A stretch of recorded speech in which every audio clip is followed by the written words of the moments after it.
আজকে খুব মজাদার একটা রেসিপি আপনাদের সাথে শেয়ার করব। তার আগে চলুন সকালবেলা কি দিয়ে কি খেলাম সেটাও একটু আপনাদের সাথে শেয়ার করি। তো প্রতিদিনের মতো সকালবেলা রুটি ভেজে নিচ্ছিলাম। আচ্ছা, অনেককেই দেখি এরকম হানিগম্বের তাওয়া বা কড়াই ব্যবহার করেন, কিন্তু আমি এটা নতুন কিনে নিয়ে এসেছি। আর এটা হচ্ছে কালো হয়ে গিয়েছে। কেন কালো হয়ে গিয়েছে আমি বুঝতে পারছি না। এটা কি ভালো না, নাকি এটা পরিষ্কার করার অন্য কোনো উপায় আছে? কারো জানা থাকলে অবশ্যই কমেন্ট করে জানাবেন। আচ্ছা, চলুন এখন আপনাদের সাথে রেসিপিটা শেয়ার করি। তো প্রথমেই আলু আর মাংস কিউব করে কেটে নিয়েছি। তারপরে একটুখানি লবণ দিয়ে তেলের মধ্যে এটা বেশ কিছুক্ষণ সময় নিয়ে ভেজে নিয়েছি। এখানে আর কোনো মশলা ব্যবহার করিনি, শুধু তেলেই ভেজেছি হাতে কিছুটা সময় নিয়ে। এখানে মাংসটা ভেজে নিচ্ছিলাম আর ওইদিকে ভাতটা উঠিয়ে দিলাম। তো এই তো মাংসটা ভাজা হয়ে গিয়েছে। এখন এগুলো একটা বাটিতে করে উঠিয়ে রাখবো, তেলগুলো ঝরিয়ে উঠিয়ে রাখবো।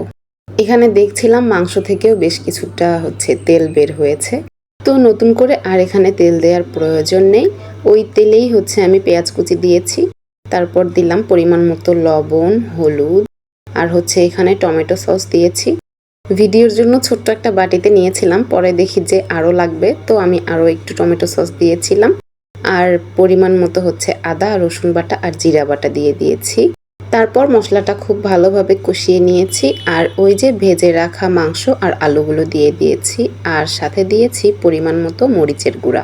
এখন হালকা আঁচে হাতে কিছুটা সময় নিয়ে খুব ভালোভাবে এটা কষিয়ে নিতে হবে। এই পর্যায়ে অনবরত নাড়তে থেকেছি, না হলে নিচে লেগে যাবে, পুড়ে ধরবে। তো তারপর এখানে পরিমাণ মতো পানি দিয়ে দিয়েছি, যাতে ভালো মতো মাংস আর আলুটা সেদ্ধ হয়। আর মরিচের গুঁড়োটা পরে দেওয়ার কারণ মশলার ঝাঁজ যাতে নাকে না আসে। মানে মরিচের গুঁড়া আগে দিলে তো অনেক ঝাঁজ বের হয়। তো যাই হোক, এখন এই পর্যায়ে কয়েকটা কাঁচা মরিচও দিয়ে দিলাম, যাতে ফ্লেভারটা ভালো আসে। এখন এটা ঢেকে দিয়ে বেশ কিছুক্ষণ রান্না করে নিয়েছি। খুব বেশি সময় লাগেনি, কারণ আগে থেকে ভেজে নেওয়া ছিল। তো আমি এখানে দেখছিলাম যে সেদ্ধ হয়েছে কিনা। তো দেখলাম হ্যাঁ, সেদ্ধ হয়ে গিয়েছে। আর শেষের দিকে কিছুটা মাংসের মশলা আর চিনি দিয়েছি। রেডিমেড মাংসের মশলা কিনতে পাওয়া যায় না, ওগুলোই 1 চামচ দিয়েছি। আর চিনি দিয়েছি, দিয়ে এটা আর 2 থেকে 3 মিনিট এভাবে করে নাড়াচাড়া করে নামিয়ে ফেলেছি।